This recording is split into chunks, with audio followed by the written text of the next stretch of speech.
A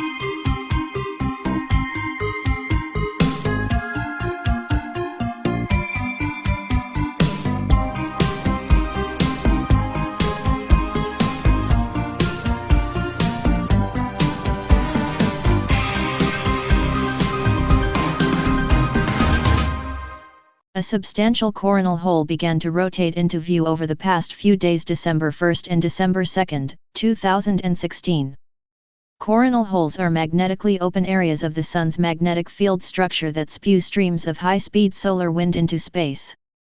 In about a week or so, that coronal hole might send streams of particles in the direction of Earth. Oftentimes these streams can interact with Earth's magnetosphere and generate aurora.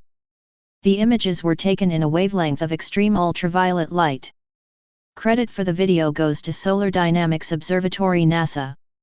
Some think the Sun may be dying or that its fuel has burned out.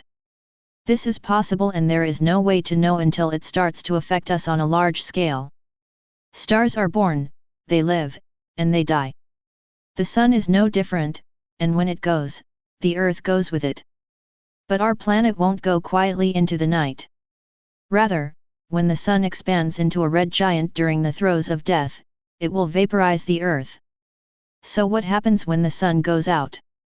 The answer has to do with how the Sun shines. Stars begin their lives as big agglomerations of gas, mostly hydrogen with a dash of helium and other elements. Gas has mass, so if you put a lot of it in one place, it collapses in on itself under its own weight. That creates pressure on the interior of the protostar, which heats up the gas until it gets so hot that the electrons get stripped off the atoms and the gas becomes charged, or ionized, a state called a plasma.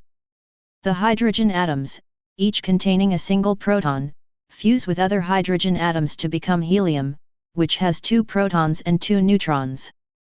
The fusion releases energy in the form of light and heat, which creates outward pressure, and stops the gas from collapsing any further. A star is born. There's enough hydrogen to keep this process going for billions of years. But eventually, almost all of the hydrogen in the Sun's core will have fused into helium.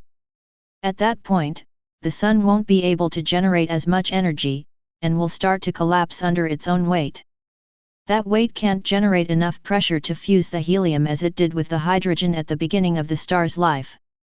But what hydrogen is left on the core's surface will fuse, generating a little additional energy and allowing the Sun to keep shining.